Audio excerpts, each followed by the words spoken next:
Sean bienvenidos todos los que se están conectando en este webinar de hoy, siendo ya las 6:06 en este lado del hemisferio, pero también sé que hay muchos otros horarios, así que yo le doy una cordial bienvenida a todos ustedes que se están conectando y le damos la bienvenida también a los que están en el Zoom y en el Facebook sintonizándonos. Y esa parte es una de las cosas muy alegres porque sabemos de que hay personas, hay pastores, hay líderes que se están conectando de Norteamérica, de Centroamérica y también hay de Sudamérica. En ese buen sentido, yo creo que debemos de gozarnos porque podemos por estos medios estar aquí unidos. Estamos unidos y esas 12 sociedades bíblicas hoy estamos representando y podemos brindarles una cordial bienvenida a cada uno de ustedes. Sean bienvenidos. Hoy vamos a tener, como siempre, una exposición muy hermosa. Ya les vamos a dar el tiempo a nuestro invitado, pero no sin antes recordarles, ¿verdad? Que como sociedades bíblicas estamos comprometidos a llevar la palabra de Dios a todo lugar, traduciendo la palabra en lenguas nativas de cada país, en lengua de señas, y estamos haciendo muchos esfuerzos para que la palabra de Dios siga expandiéndose. Nosotros estamos muy emocionados porque queremos continuar este tiempo para dedicarle al Señor y para que podamos estar en ese momento siempre agradecidos con nuestra familia, algunos que ya están descansando en sus casitas, algunos están saliendo de casa, del trabajo, perdón, algunos van en el tráfico, pero en todo tiempo Dios es bueno y Dios va con ustedes. Así que vamos a iniciar este webinar y como siempre yo creo que lo primero siempre debe de ser poner todo en manos de Dios. Así que luego de la oración voy a dar algunas instrucciones para que podamos disfrutar de este webinar. Así que oremos primeramente. Padre que estás en los cielos, te damos gracias, Señor, por este día, por esta tarde, por esta noche, Señor, que nos permites estar acá presentes, que nos permites estar con mis hermanos aquí, Señor, compartiendo una vez más. Como siempre lo decimos, Señor, con emoción, con alegría, hoy dedicamos este tiempo. Sabemos de que es un tiempo para que cada uno de los hermanos que se está uniendo, Señor, pueda aprender. Danos esa sabiduría, ese entendimiento, Señor. Abre nuestra mente, abre nuestro corazón para que podamos nosotros eh, recibir lo que tú tienes para nosotros hoy. Gracias te damos, Señor, y te venimos suplicando para que cada uno de los que esté aquí pueda recibir esa enseñanza el día de hoy. También bendecimos la vida del doctor Fernando Mazariegos, que es quien nos va a compartir la palabra, el seminario hoy, Padre. En el nombre de Jesús también bendice a cada uno de los que hace posible este webinar para que podamos nosotros aprender. Gracias te damos, Padre. Amén y amén. Bueno, antes de darle el tiempo al doctor Fernando, que ya lo voy a presentar, quiero dar algunas instrucciones para que podamos hacer esto más agradable. Una es de que si usted ya está en su casita, ya está cómodo, puede encender su cámara para que lo podamos ver si usted está tomando nota, ¿verdad? Si va en el carro, mejor todavía no la encienda y concéntrese en llegar, ¿verdad? Y ponga atención nada más. Lo que sí recomendamos es de que puedan silenciar sus micrófonos.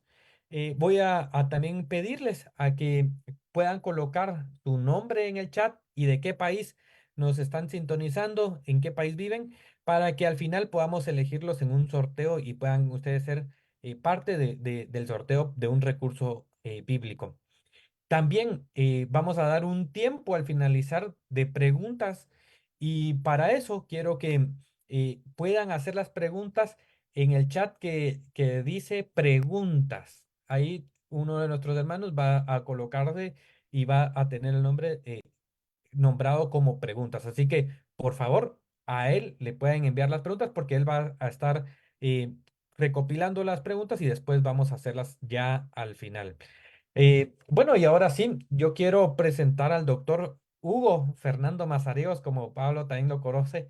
Algunos cariñosamente le decimos doctor Fernando, algunos Hugo, pero lo que sí es que es alguien muy preparado y que no tengo duda que nos va a ayudar a estudiar el día de hoy. El doctor Fernando, para que usted sepa, es licenciado en teología, graduado en la Universidad Mariano Galvez. También tiene una maestría en docencia superior, así que él en este curso que sacó de maestría, también esa docencia le permitió poder tener mayor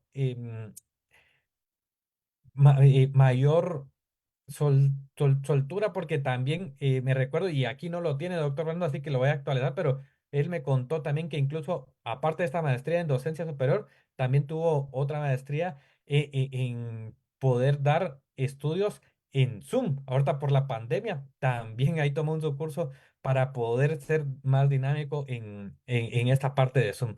Y también estudió en Nueva York, una especialización en teología con especialidad en ministerios hispanos.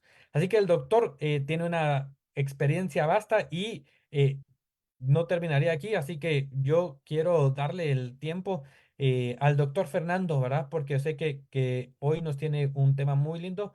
Así que, doctor Fernando, sea bienvenido y el tiempo es suyo. Estamos ahí para aprender. Muchísimas gracias, Josué. Muchas gracias a cada uno de los hermanos y hermanas que están aquí, principalmente aquellos que conozco personalmente y que son parte también de mi corazón y que juntos hacemos la misión. Gusto en saludarles. Hoy, efectivamente, tenemos un tema apasionante y yo quisiera enfocarlo, número uno, desde nuestra misma escritura. Para ello, yo voy a usar una Biblia que hemos editado como Sociedad Bíblica y que es una belleza, la Biblia enciclopédica, que tiene el texto de la Reina Valera 60. Pero esta Biblia que distribuimos como sociedades bíblicas es una belleza principalmente para las ciencias bíblicas. Yo la he recomendado mucho y la uso con mis estudiantes. En segundo lugar, vamos a hacer un análisis también desde un corazón pastoral, porque vamos a analizar a Jesús, no necesariamente con una perspectiva de teólogo, sino que quiero comenzar con una frase, una declaración de fe que los niños judíos repetían constantemente. Ellos decían, un arameo errante fue nuestro padre. Un arameo errante fue nuestro padre. Hay dos grandes lecciones que yo extraigo de esa declaración de fe. Uno, Abraham, a quien se refiere o de quien se refiere esta declaración, no fue israelita, ni tampoco fue judío, un arameo. Y creo que eso sensibilizaba a aquellos niños judíos para que no se formaran una idea errónea de su procedencia. Pero por el otro lado, un errante, algo que el judío no asimilaba porque ya tenían la tierra prometida y la tierra prometida también les dio un sentido de identidad, pero se olvidaron en algunas ocasiones que la tierra prometida se las brindó el Señor, que sus padres no tenían ese acceso a la tierra y que eran errantes. Ahora les hago a ustedes, hermanos, una declaración también que nos puede ayudar en cuanto a nuestra fe. Cristo no fue cristiano. Cristo no fue un cristiano. Cristo fue un judío que cumplió a cabalidad, e incluso sus padres le ayudaron a cumplir a cabalidad todo aquello que representaba su identidad como judío.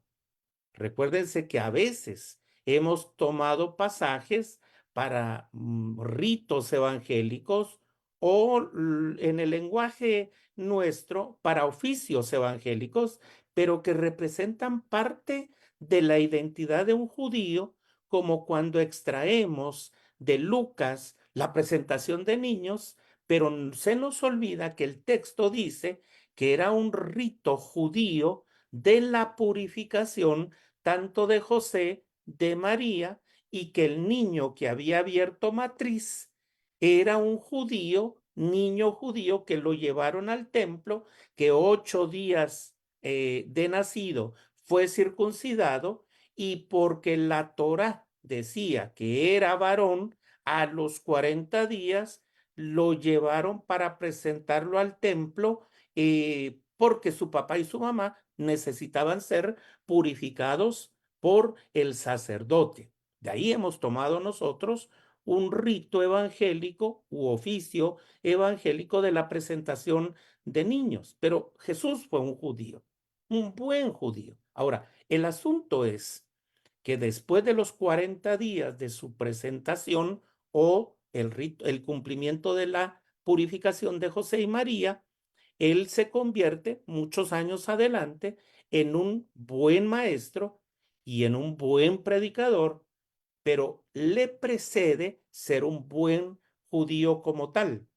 La pregunta sigue siendo, en relación al tema, cuando ya se desenvuelve como predicador, como maestro, ¿qué óptica, qué visión tiene, qué uso incluso le da sobre o de la ley de Dios? Un texto que quiero compartir con ustedes entonces va a ser un texto extraído del Sermón de la Montaña. Jesús entonces y la Torá como tal. ¿Qué fue lo que Jesús enseñó acerca de la ley de Dios? Y recuérdese que quien nos da a nosotros mayor cantidad de sinónimos de del término ley es el Salmo 119. ¿Qué es la ley? Mandamientos, decretos, estatutos, palabras, etcétera. Nos da una gama increíble de sinónimos que nos ilustran acerca de la ley de Dios, de la ley de Jehová. Este texto es fabuloso. No penséis que he venido a abrogar la ley o los profetas. No he venido para abrogar, sino para cumplir. Creo que el más generalizado de los malentendidos acerca de las enseñanzas de Jesús tiene que ver con su actitud hacia la ley de Dios registrada en el Tanaj. El enfoque de la mayoría de iglesias, incluso quiero decirles que yo soy quinta generación de cristianos evangélicos en mi familia. Mis hijos son sexta generación. Y he escuchado muchísimas veces los malos entendidos que hay de Jesús con respecto a la ley, cómo la enseñó, cómo la predicó e incluso cómo la vivió. Y tanto en la Iglesia católica, en la Iglesia protestante, como los judíos hemos malinterpretado a Jesús. El concepto general es que las enseñanzas de Jesús en el Nuevo Testamento invalidaron y sustituyeron al Antiguo Testamento. Pero la pregunta honesta es, ¿fue esto cierto? La idea de que Jesús se apartó del Antiguo Testamento también es una suposición común, que no la puedo seguir ni tolerando ni malinterpretando. Por el contrario, hay un buen libro de un autor de apellido Neusner nos dice, un rabino habla con Jesús. Ese es el nombre del libro. Y él explica por qué los judíos en general no siguen a Jesús y rechazan cualquier posibilidad de que haya sido el Mesías. Hay un párrafo que quiero compartir con ustedes. Los judíos creen en la Torá de Moisés y esa creencia requiere que los judíos fieles disientan de las enseñanzas de Jesús, basándose en que esas enseñanzas contradicen la Torá en puntos importantes, pero al examinarla y con el mismo autor, dice, afirma, confirma que han sido muy mal interpretadas. Para conocer el verdadero Jesús, creo que debemos preguntarnos qué fue lo que realmente dijo Jesús. Lo que verdaderamente importa es lo que él dijo acerca de la Torá, acerca del Antiguo Testamento. Eso creo que yo que es algo que nos debe de importar sobremanera. Y uno de esos testimonios se encuentra en el discurso, enseñanza o sermón más largo, y este es precisamente el Sermón de la Montaña. El verdadero Sermón de la Montaña nos presenta a nosotros que el punto de partida de Jesús fue el Tanaj, las sagradas escrituras conocidas en ese momento. Hay, una, hay un libro de historia del cristianismo con el que yo estudié mi licenciatura, y una frase que se me quedó muy grabada en la mente y el corazón es la de este autor. Él se llama Kenneth Scott Latourette, editado por la Casa Bautista de Publicación. Él hace una afirmación taxativa. Somos la única religión que nace con una Biblia en su cuna. Somos la única religión que nace con una Biblia en su cuna.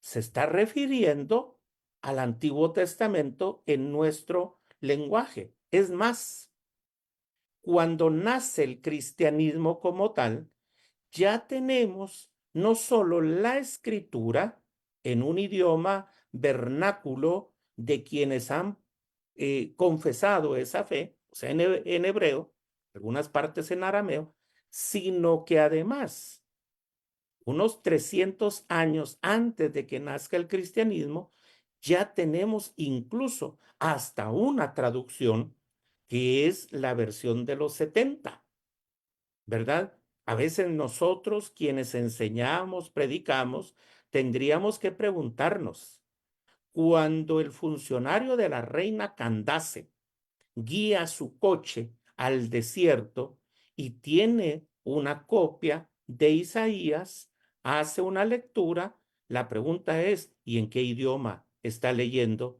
este funcionario de la reina Candace? Cuando Jesús entra, Lucas 4, a la sinagoga a celebrar el Shabbat o día de descanso, y él entra, ¿qué copia le da el rabino para que él pueda leer? ¿En qué idioma?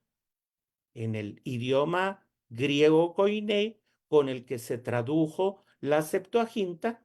Sin embargo, lo que sí sabemos es que el cristianismo nace con el Antiguo Testamento o el Tanaj en su cuna, y las primeras grandes predicaciones lo que nos demuestran es que se utiliza la explicación y exposición de todas las escrituras del Tanaj, ¿verdad? Incluso en día de Pentecostés, incluso en crisis como la predicación de Esteban. Entonces, una de las cosas que Jesús dijo dentro del Sermón del Monte es que debido a que su predicación era tan diferente de la fe de los fariseos y saduceos, algunas personas pensaban que su intención era menoscabar la autoridad de la palabra y de la ley de Dios y sustituirla por su propia palabra, cosa que no es certera. Su verdadera intención era demostrar que muchas de las leyes de los fariseos y de los saduceos habían sido contrarias totalmente a las enseñanzas originales de la Torá, de la ley de Moisés, de los primeros 5 libros de la Sagrada Escritura. Esa enseñanza sí podríamos nosotros pensar. Él se opone, por ejemplo, que los fariseos, que los escribas, sean tan injustos, tan inhumanos, que no quisieran que una sanidad se diera en día sábado. Había alguna opción de ser sanado en día sábado solo si era un caso extremo. Sin embargo, Jesucristo, por ejemplo, para interpretar correctamente los días de la creación y el séptimo en donde Dios se recrea, le da un mejor sentido a ese día sábado. ¿Por qué? Porque cuando Dios crea, durante los primeros 6 días, en ese poema tan lindo, dice que el séptimo día vio hacia atrás y vio que lo que había hecho era bueno y bueno en gran manera. ¿Cómo iba a ser algo bueno y bueno en gran manera que una persona tuviera la mano seca, o una mujer enferma, o un paralítico? El verdadero sentido del reposo se lo da Jesús basándose en la Torá a aquellas personas que sana ese día. ¿Por qué? Porque ahora se puede decir con la expresión del Génesis: y vio Dios a través del milagro de Jesús que lo que había creado era bueno y bueno en gran manera. Hay 3 elementos que yo quiero compartir con ustedes. Hay 3 funciones y temas en particular que quiero compartir con ustedes. 3 rotundas declaraciones acerca de la ley. Primera declaración: no vine a destruir, sino a cumplir. No vine a destruir, sino que a cumplir, ¿verdad? Eso es lo que Jesucristo nos enseña a nosotros. Después de dar las bienaventuranzas, Jesús expone eh, un punto de vista particular sobre la ley. No penséis que he venido a abrogar tanto la ley o los profetas. No he venido para abrogar, sino para cumplir, sino para cumplir.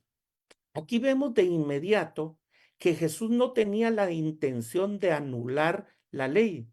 Él incluso dice que ni siquiera se debe pensar tal cosa. Lejos de estar en contra de las escrituras del Antiguo Testamento, Jesús dijo que había venido a cumplirla, ¿verdad? Que él no solo confirma la autoridad de la escritura, sino que además debe ser usada como la palabra de nuestro Dios. Obviamente la ley, Torá, se refiere a los 5 libros de la Biblia, los libros atribuidos a Moisés, en los cuales está escrita la ley. Y los profetas se refiere no solo a los escritos de los profetas bíblicos, sino que en la canonicidad que Jesús admite, adquiere, profesa como un genuino judío, también la historia para el judío es profética. Por eso Josué, Jueces, Reyes y Samuel están incluidos dentro de esos profetas llamados los profetas anteriores. Y por supuesto, los profetas como Isaías, Jeremías, Ezequiel y el llamado libro de los 12. El enfoque, entonces, de Jesús con respecto a cumplir la ley. Mire, hermanos, hay un concepto griego pleró, traducido como cumplir en Mateo 5:17, quiere decir dejar lleno, llenar, llenar hasta el tope, es decir, completar, ¿verdad? Eso es lo que Jesús quiere decir. En otras palabras, Jesús dijo que vino a completar la ley y hacerla perfecta. ¿Cómo? mostrando el propósito de las aplicaciones espirituales de la ley de Dios.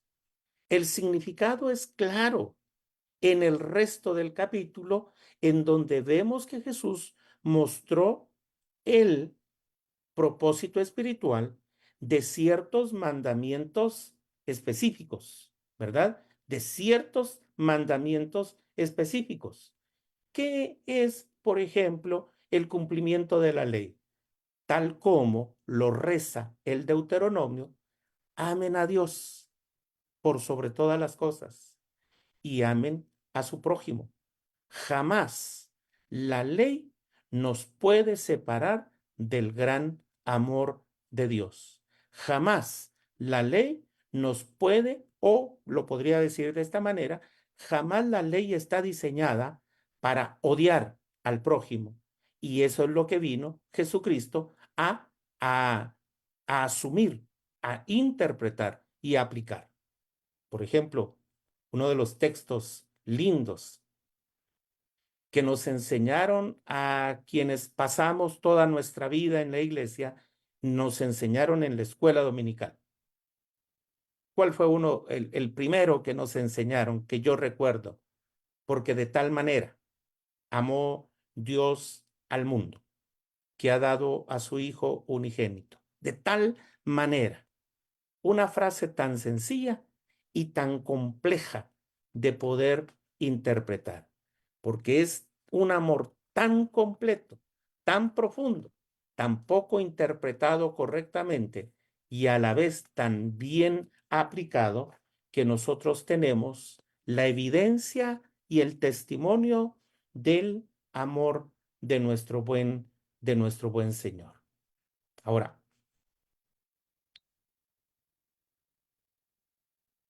esos principios sabemos que se han tratado de tergiversar. El sentido, significado de cumplir asegurando lo que Jesús dijo: no vine a destruir la ley, sino a ponerle fin, a cumplirla. Esto es incongruente con las mismas palabras de Jesús. Jesús no pudo decir, no quiso, no dice el texto de esa manera, que él le dio fin a la ley. En todo el resto del capítulo vemos que mostró ese sentido espiritual. Prácticamente nosotros podemos ampliar e ilustrar la ley de Dios cuando Él cumple una profecía mesiánica que se encuentra en Isaías 42:21. Jehová se complació por amor a justicia, y esta palabra es fantástica, en magnificar la ley y engrandecerla. Este vocablo hebreo gadal, traducido como magnificar, el vocablo hebreo nos va a enseñar, significa o nos da su significado: ser o llegar a ser grande. ¿Qué es lo que Jesús nos está diciendo? Que Él hace grande, magnifica la ley, tanto en su mensaje, su enseñanza, como en su vida. ¿Por qué se opone Jesús entonces a la ley de los fariseos y de los escribas? Primero, porque estos se separan de la correcta interpretación de la ley del Señor. Segundo, porque la convierten en una religión inhumana, injusta, con poco sentido pastoral de la reivindicación. Por eso hay expresiones de que en esa aplicación insensible, injusta, inhumana, aquellos sencillos, aquellos pertenecientes al pueblo de Dios, se sienten, han experimentado ser como ovejas sin pastor, porque estos han invalidado la correcta o bonita interpretación de la ley de Jehová. Todo se cumplirá. Una segunda enseñanza es una declaración de Jesús. Fue precisamente en el mismo contexto y aclara aún más que no había venido a destruir, invalidar, suspender o a abrogar la ley. Me encanta Mateo 5:18, porque de cierto os digo que hasta que pasen el cielo y la tierra, ni una jota ni una tilde pasará de la ley hasta que todo se haya cumplido. Con estas palabras, Jesús comparó la continuidad de la ley con la inmutabilidad del cielo y de la tierra. Lo que dijo es que la ley es inmutable, inviolable, inalterable y que solo puede ser cumplida, jamás anulada. Me encanta ese texto, porque hay que tomar en cuenta que este versículo se usó dentro del lenguaje griego cumplido, que es ginomai, que incluso en el diccionario del griego, lo que podemos encontrar es que significa venir a ser, llegar a existir o suceder. Mientras haya seres humanos de carne y hueso, la codificación física de la ley de Dios en la escritura será necesaria.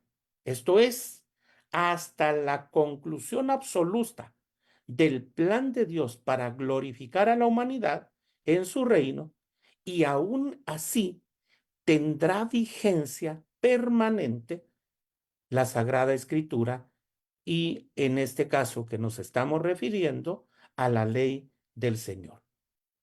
Jesucristo lo explicó.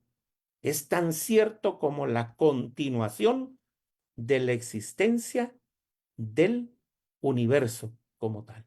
Lo dejó claro, que quienes lo sigan y aspiren a entrar en el reino tienen la obligación de obedecer y perseverar en la ley de Dios. Remarcó incluso que no podemos quitarle nada, ni siquiera una jota, una tilde, lo que equivale al cruce de nuestra T o de nuestra I.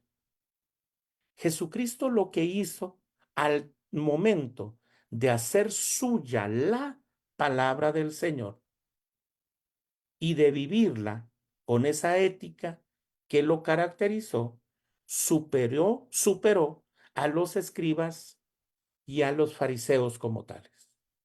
Con esta declaración, en el Sermón del Monte, Jesucristo no dejó dudas respecto a los principios que hemos visto anteriormente, que tenían que obedecer la ley de Dios y le requería obedecer de una manera que iba más allá de lo que en ese momento habían escuchado. Porque os digo que si vuestra justicia no fuere mayor que la de los escribas y fariseos, y ahora analicen ustedes cuáles eran las evidencias en la ética y en el mensaje que los escribas y los fariseos proponían, predicaban y enseñaban y aplicaban. Y lo que habían arrancado, desarraigado de la ley del Señor era fundamentalmente el principio del amor a Dios y el principio también del amor al prójimo. Estos escribas y fariseos se caracterizaban por ser legalistas, pero injustos, y muchas veces personas con una falta de amor hacia aquellos que tanto lo necesitaban y eran el pueblo de Dios. Estas personas, renombrados maestros, tal vez incluso como modelos ejemplares del judaísmo, eran catalogados así por ese cumplimiento estricto, pero insisto, inhumano e injusto. Estos fariseos, escribas también, eran sectas que establecieron su propio código moral y ritual más rígido que el enunciado en la misma ley de Moisés, basado en gran parte de prácticas tradicionales más que extraídas de la palabra de nuestro Señor. Por eso Jesús no es que condene la ley, sino condena a aquellos que han abusado de la ley, que se han extralimitado con sus tradiciones. Recordemos las palabras tajantes de Jesús al criticarlos por su hipocresía religiosa. Ay de vosotros, escribas y fariseos, hipócritas, porque limpiáis lo de fuera del vaso y del plato, pero por dentro estáis llenos de robo y de injusticia. Una ley que ellos habían vuelto, una ley oral, hoy nosotros la tenemos en la Mishnah, era el enfoque desmedido de la limpieza de los vasos y de los platos, aún de las manos, de los comensales. ¿Se recuerdan ustedes cuando los discípulos de Jesús son criticados porque no se lavaron las manos en el momento que la tradición lo dijo, en el momento en el que la tradición lo había dictado? Jesús, entonces, contrario a la ley oral, hoy en la Mishnah, les dice, no es lo que entra, es lo que sale, ¿verdad? Tratando de demostrar que la ley oral, convertida en tradición inhumana, no era lo que Dios había establecido en su palabra. Se muestran hermosos, mas por dentro están llenos de huesos muertos y de toda inmundicia. Así también vosotros, por fuera, a la verdad, os mostráis justos a los hombres, pero por dentro estáis llenos de hipocresía e iniquidad. De hecho, en la justicia de los escribas y fariseos había un problema serio. El meollo del asunto es que su justicia era insuficiente porque era superficial. Ante los demás, aparentaban guardar la ley de Dios. Cosa contrario, versus Jesús, que desde el principio cumple la ley de Dios. Me encanta una teofanía que la registra el Nuevo Testamento. Hablando Dios y refiriéndose a Jesús, dice, este es mi Hijo amado, de quien tengo complacencia. Esa teofanía es para mí el reconocimiento de la vida ética, moral, pero fundamentalmente el cumplimiento de la ley de Jehová en la vida, nada menos que de nuestro Señor Jesucristo. Jesús no cambió la ley. Jesús no abrogó, pero tampoco la cumplió. Perdón, no la dejó de cumplir. Perdón por el lapsus. Como un contraste entre ese limitado entendimiento que escribas y fariseos tenían de la ley y del verdadero propósito espiritual, Jesús, a modo de introducción, utilizó estas expresiones en varias ocasiones. ¿Oíste que fue dicho? Pero yo os digo. Algunas personas erróneamente creen que la finalidad de Jesús era comparar sus propias enseñanzas con las de Moisés y así declararse como la verdadera autoridad. Suponen incluso que Jesús estaba oponiéndose a la ley mosaica o que estaba modificando en alguna forma la enseñanza de Moisés.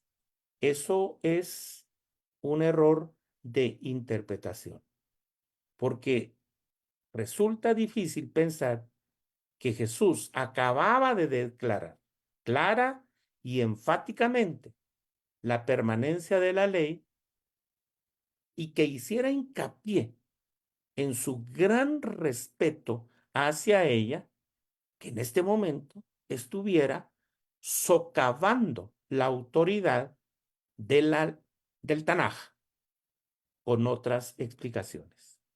Jesús no se contradecía, honró y confirmó la ley en todas sus declaraciones. Sabemos que los escribas eran expertos. Los fariseos se vanagloriaban de ser aquellas personas que más fielmente ejercían la justicia. Jesús les dijo a sus discípulos que esa justicia tenía que ser superada en gran manera. ¿Cuál era la sal y la pimienta que faltaba? El amor, el amor. Por eso Jesús no solo no cambia la ley, critica a quienes han hecho una mala interpretación de esta, sino que además les dice a sus discípulos que deben superar la ley y por eso les enseña a amar diligentemente en todo lo que puedan realizar. Ahora, Jesús es el rey prometido que cumple la ley. Esa declaración es una declaración fantástica, ¿verdad? Es una declaración de misericordia, pero también de factores que determinan nuestra identidad como tal. Permítame decirles tal vez dos o tres elementos más que nos ayudarán a comprender cómo Jesucristo interpretó, pero asimismo también vivió. Me recuerdo, en el fulgor de las discusiones de la teología de la liberación, se hablaba acerca de la iglesia había estado acostumbrada a trabajar la expresión de la ortopraxis, la sana doctrina. Pero creo que la teología de la liberación dejó ciertos elementos que le sirvieron y nos siguen sirviendo a la iglesia protestante, eh, a la iglesia cristiana en general. Esta nueva palabra o palabra redescubierta por la TL, por ahí por los años 70, 80, autores sudamericanos interesantes, dijeron, sí es cierto, debemos de mantener una ortopraxis, perdón, una ortodoxia, una sana doctrina, pero debemos también tener una ortopraxis, una práctica correcta. No solo el aprendizaje literal, declarativo de la ley, el recitar la ley, sino que Jesucristo nos enseña que la ortopraxis fue que el cumplimiento de la ley, la recitación de la ley, la recitación de la fe, la declaración de la fe, tendría que ir acompañado como fiel cumplimiento de la ley en el amor al prójimo, como anticipos del reino, cuando compartió el alimento con las personas necesitadas. No fue, no fue un mero espectáculo de marketing, como hoy a veces la iglesia puede hacer. Permítame poner un ejemplo de nuestros gobiernos. En una ocasión yo vi en un pueblo que nosotros como iglesia estábamos haciendo misión, tal vez a una distancia, capital de Guatemala, con este pueblo en donde se hacía misión. Imagínense ustedes, Óscar Gómez, fíjate, mi hijo, imagínate este principio. Llevaron a donar 50 pupitres a una escuela a 400 kilómetros de distancia. 50, valorados aproximadamente, Óscar, Yo no sé cómo es el cambio de la moneda en tu país. Digamos así que cada escritorio costaba el equivalente de unos $25, poniéndolo caro. Por supuesto, algunos gobiernos lo sobrevalúan, pero $25, Oscar. Llevaron publicistas del gobierno, camarógrafos, llevaron periodistas del gobierno. El señor presidente llegó con el ministro en vuelo privado de helicóptero. Llevaron, insisto, las personas de la prensa, y créeme que haciendo la suma de 50 escritorios que llevaron por $25, se gastaron mucho más en la publicidad, en la movilización del señor presidente. Tiene 3 círculos de seguridad. O sea, eso quiere decir que movilizaron cerca de 50 personas armadas que le protegen. Y no solo, Oscarito, no solo iba un helicóptero, iban 3 helicópteros, más 50 personas de sus círculos de seguridad. La movilización en vehículos todoterreno, con viáticos pagados del Estado. Mira, así no fue Jesús. Jesús no le dijo al que sanó: paséate en la plataforma que hemos puesto como iglesia para que la gente vea los milagros. No, Jesús no hace eso, sino que en el cumplimiento de la ley le dice a aquellos sanados, y ahí entra mi corazón pastoral: ve, presenta tu ofrenda, como lo dice la Torá. Preséntate delante del sacerdote, entrega tu ofrenda, pero principalmente allí, en ese momento íntimo que se cumplía la ley, dale gracias al Dios que nos ha dado la ley, porque lo que hizo fue, primero, convertirnos en su pueblo. Segundo, en darnos una forma de vivir diferente. Y tercero, por sobre todas las cosas, al darnos la ley, nos dio su amor, para que entonces, yo voy a hacer una declaración aquí. Roberto Van Zyl, prácticamente, sin que te vea físicamente, nosotros podemos decir: nos amamos en el Señor, porque somos su pueblo y porque eso es el cumplimiento de la ley. Lo que Jesús hizo al darle de alimento a aquellas personas que lo necesitaban, al sanar en día sábado, para darle su verdadero reposo, porque entonces el hombre de la mano seca encontró el buen sentido del cumplimiento del día de reposo, no porque guardó estrictamente que ni una, 2 o 3 moscas pudo matar en día de reposo, sino porque el Señor le sanó, y entonces ahora comprende la frase del Génesis que expresó Dios, o que se expresa de Dios, y vio que lo que había hecho era bueno, y bueno en gran manera.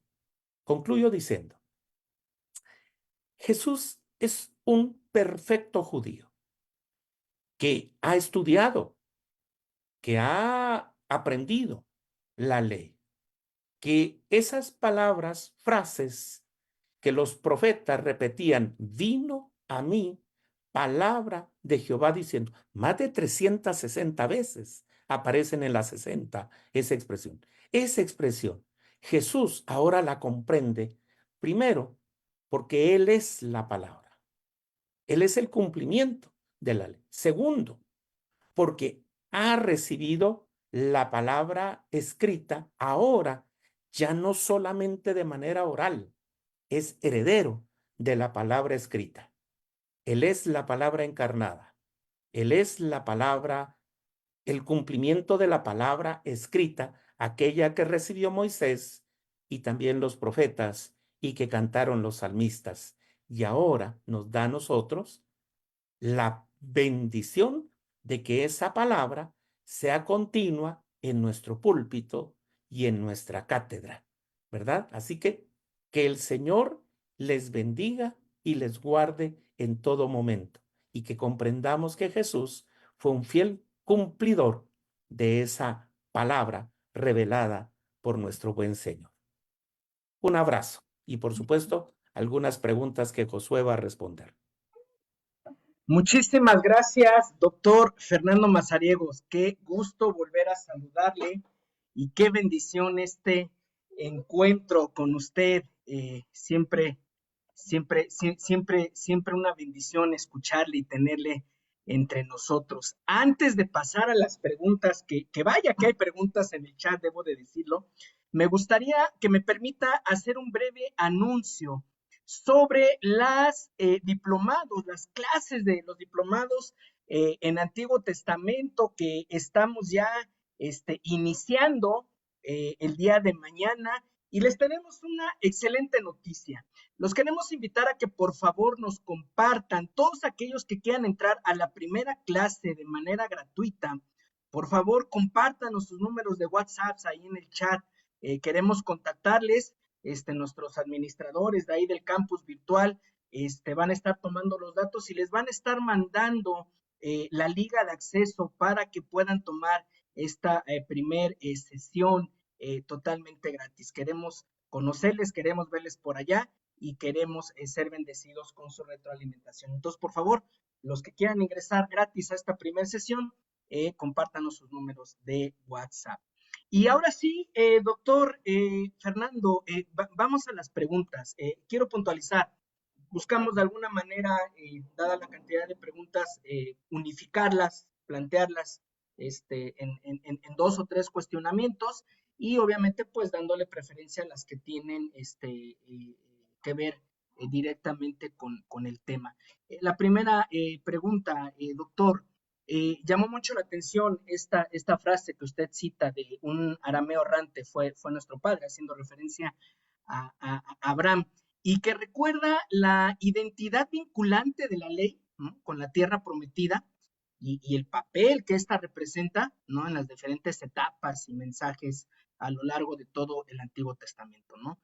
Podemos hablar de la ley quizás que provee identidad como el pueblo elegido por Dios, la ley que recuerda después de la cautividad quiénes son, ¿no? Esta ley que está totalmente inmersa en la cultura, en la vida diaria, en, el, en la realidad de 24 horas al día del pueblo judío. Desde esta experiencia del pueblo de Dios, profesor, ¿cuál sería el mensaje práctico de fe para la iglesia de esta interacción del pueblo del Antiguo Testamento con la ley de Dios?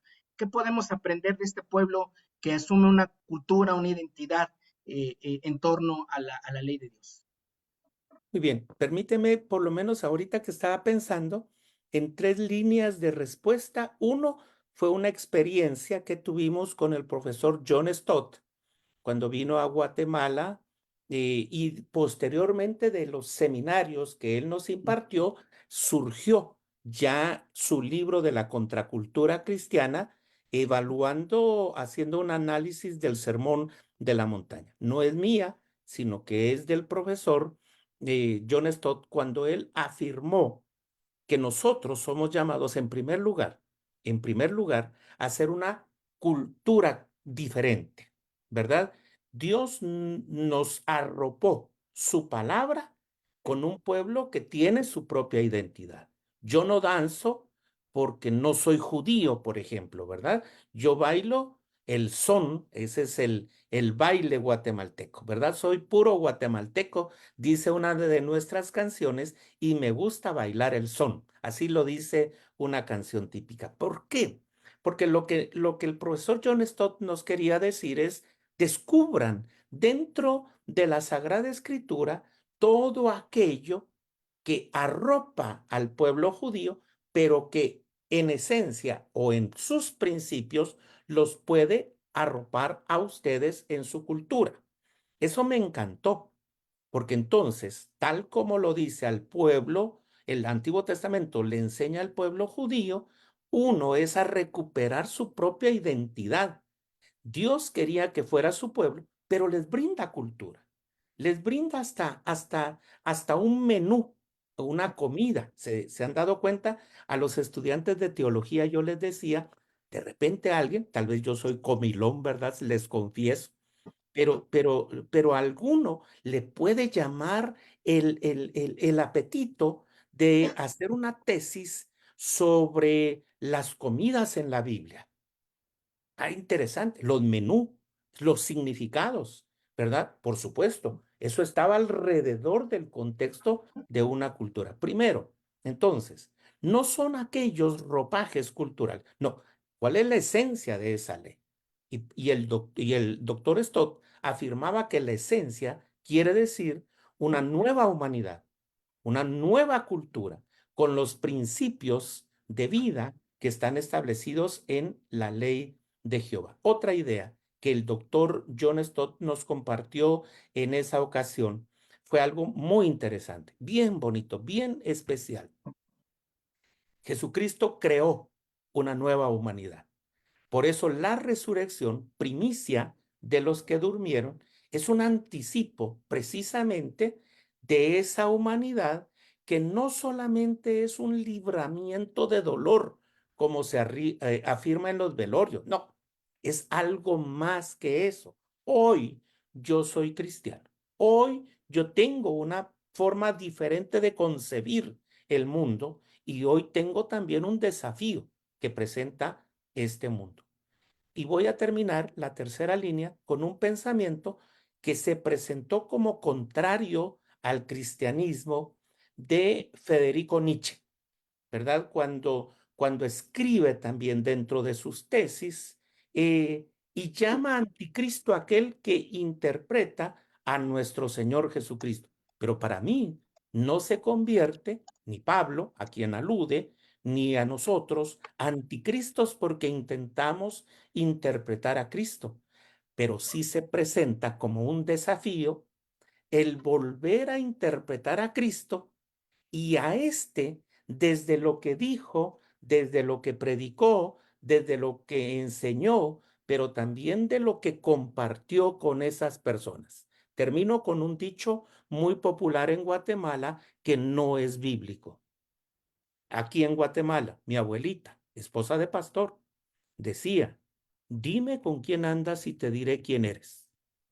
Eso para los cristianos no aplica. Por el contrario, eso lo pensaban tal vez los fariseos y los escribas o los que murmuraban contra Jesús cuando afirmaban, mira, este con pecadores se junta, pero él no era pecador. Mira, este come con ellos, comilón, bebe con ellos, bebedor. Pero Jesucristo, al acercarse con ellos, no necesariamente cumple con ese dicho popular en Guatemala. Dime con quién andas y te diré quién eres. Jesucristo rompe esos paradigmas. ¿Y cuál es la función y el principio? El amor al prójimo como cumplimiento de la ley, mi querido Abraham. Muchas gracias, profesor. Debo decir que con esta respuesta usted ha respondido unas 5 o 6 más preguntas que nos están llegando aquí en el chat y eso obviamente pues nos ayuda mucho para poder ir considerando a todos los hermanos que están participando. Hemos visto que en muchos de los debates entre Jesús y las escuelas de interpretación de la ley tienen que ver con esta interpretación rigurista, en misericordia, desproporcionada de la esencia, del objetivo de la ley. Y hay hipótesis de que muchas de estas interpretaciones en algún punto tienen influencias de culturas externas, paralelas a las del Antiguo Testamento, la babilónica, la siria, la griega, la romana. Profesor, esto es así, y de ser así, esto puede ser un ejemplo para nosotros de la gravedad de permitir que el mensaje literal con el que hoy muchas veces aún se predica y aplica la ley y el Antiguo Testamento, llega a nuestros púlpitos. ¿Sería esto una forma de prevenir y demostrar la gravedad que puede ser aplicar esta literalidad que definitivamente nada tiene que ver con el mensaje de Cristo?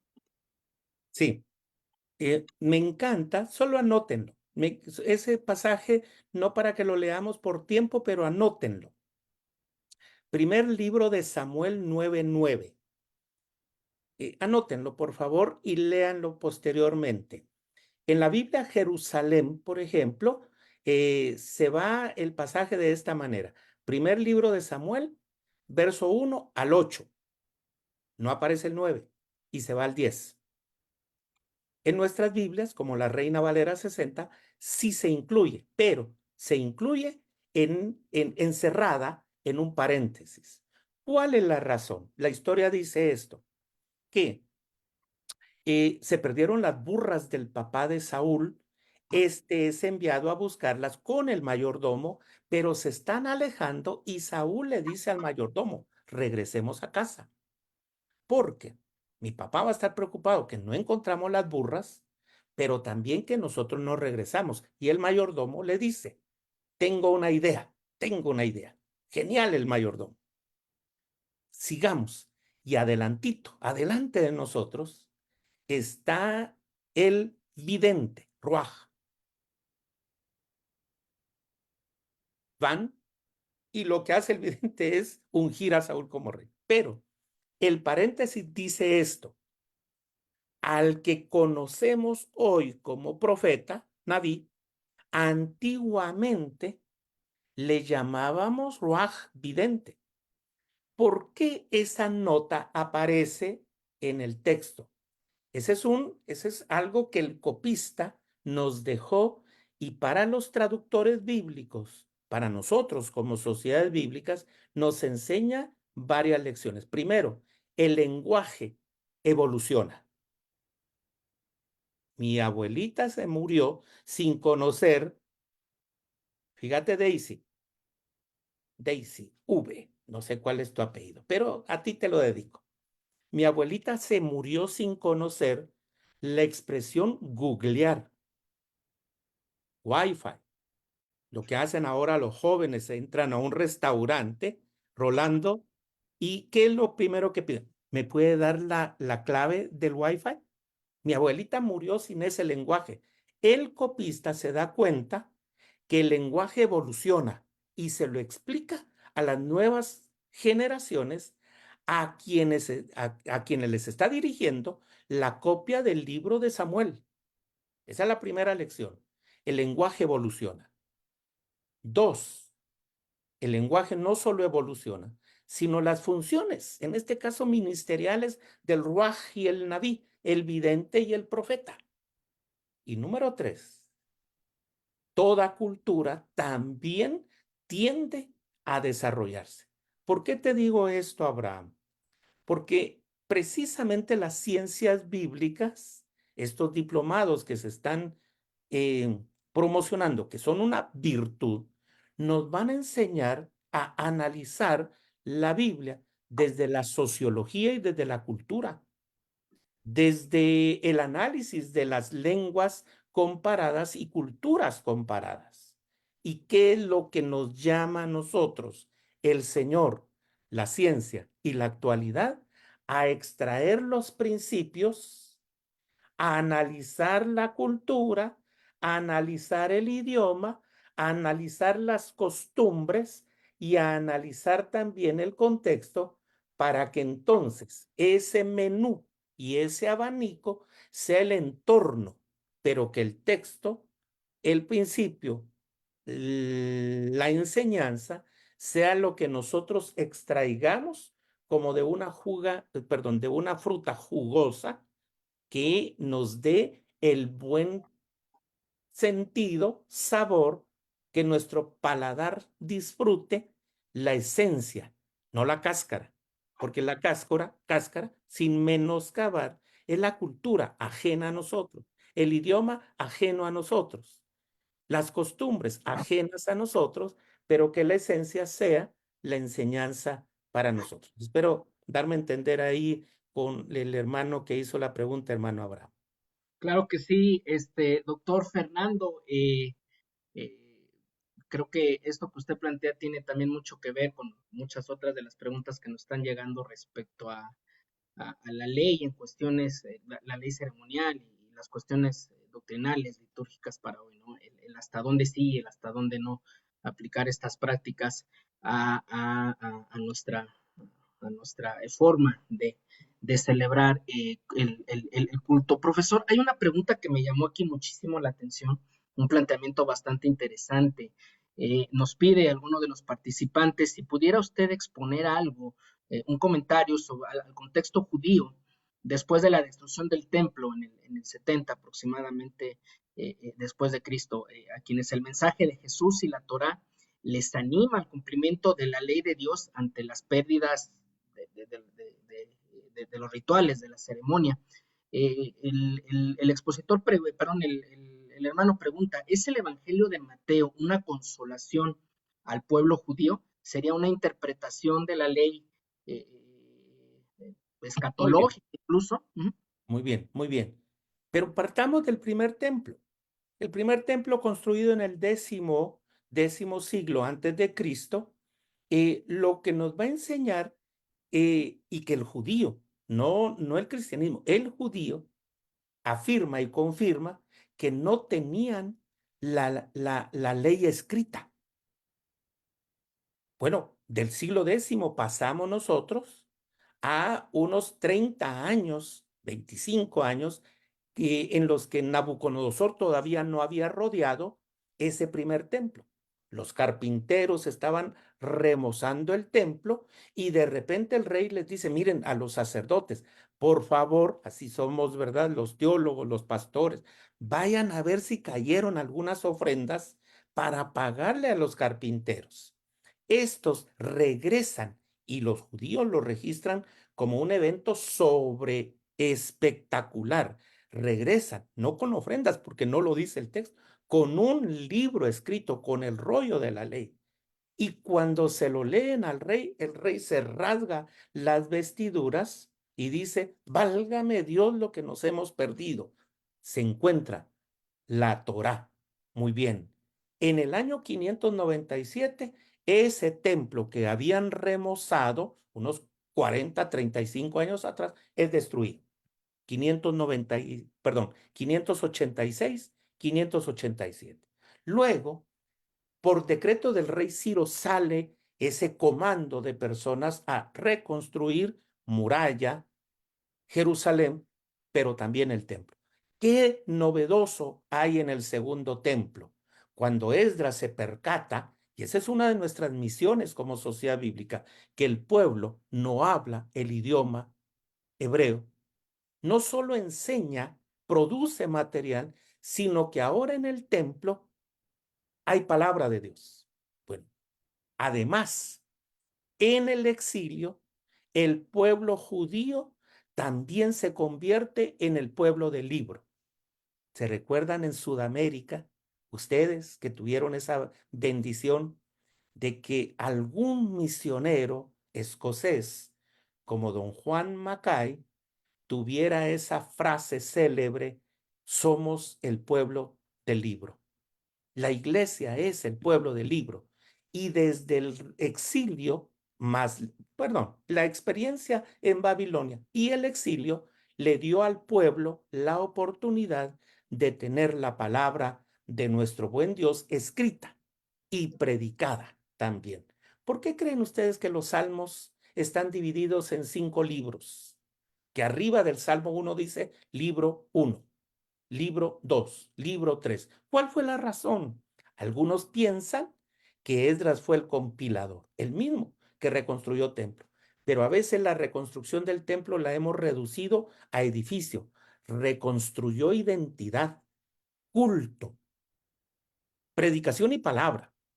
Ahora trasladémonos de ese templo a el templo. Algunos han confundido un tercer templo. No es cierto. Herodes lo que hizo fue ampliar el templo. Algunas bóvedas, habitaciones, centros de estudio de la Torá. Pero ese templo, que es destruido aprox en el año 70, reflejó 3 cosas fundamentales. Lo primero, ya Jesús había demostrado, enseñado, que el templo no era la centralidad de la fe judía. Recuérdense la duda sincera que tiene la samaritana. ¿Es en el templo de Gerizim o en el templo de Jerusalén?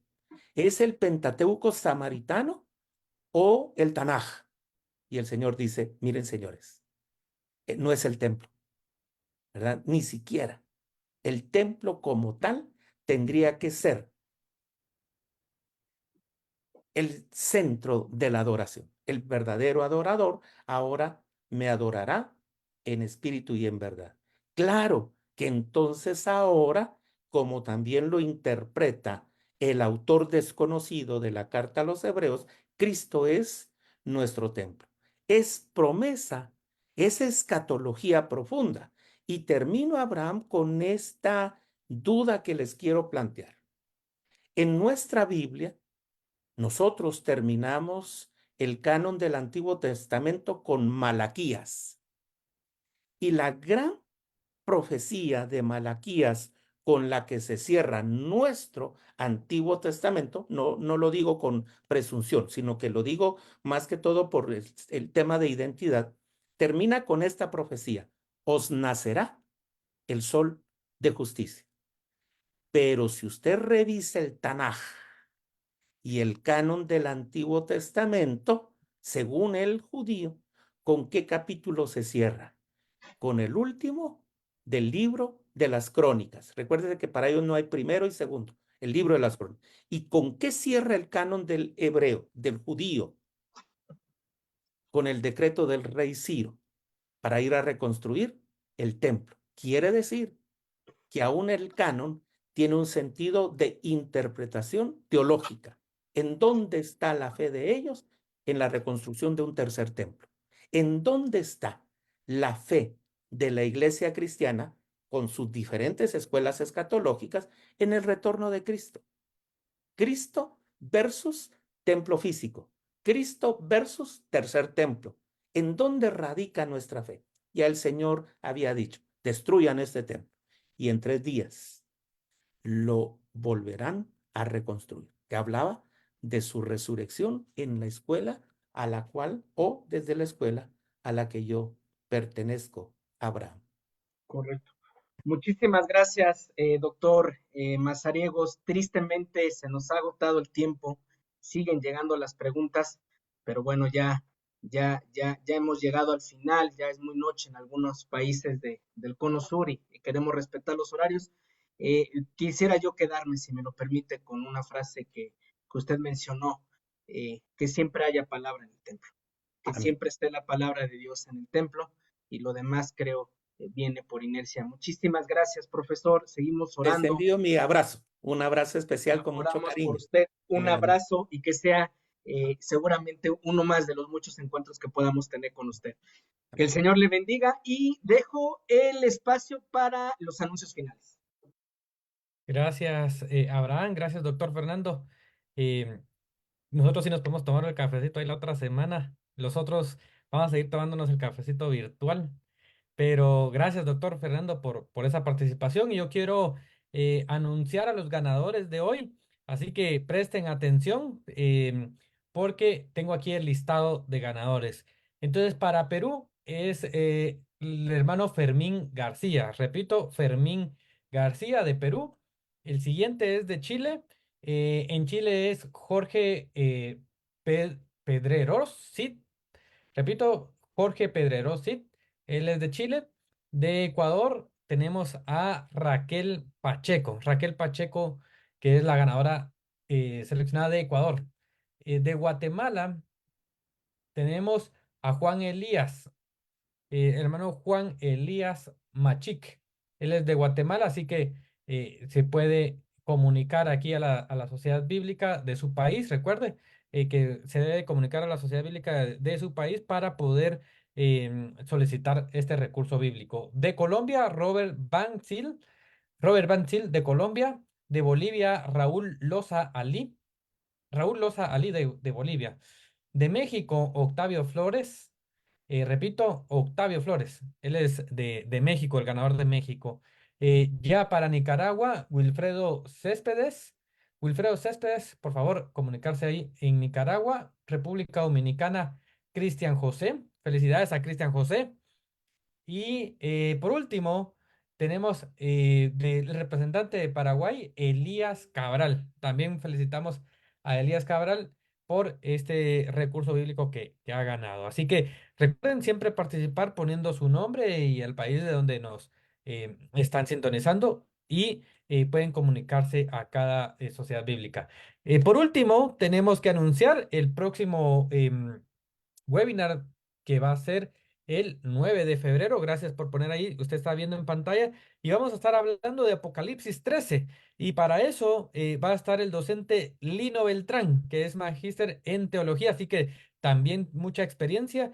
Él va a estar hablando de una lectura sociológica de la marca de la bestia. Así que ese tema, uy, se oye bien interesante, no se lo pierda. Así que les agradecemos a cada uno de los que estuvieron acá.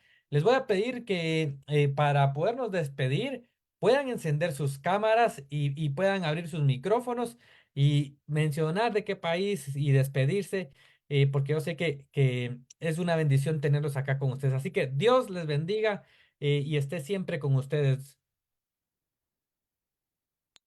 Gracias, Hugo. Un abrazo. Buenas noches desde Guatemala. Gracias. Buenas Desde Perú. noches, les saluda Dios bendiga. Feliz noche para todos. Colombia, saludos. Gracias, hermanos. Saludos Gracias, desde Perú. muchas gracias. la ciudad de México. Interesante la exposición, muy clara. Gracias. Excelente, muchas gracias. Saludos desde Guatemala. No hay recursos para Brasil. Buenas noches, bendiciones. Saludos, hermanos, desde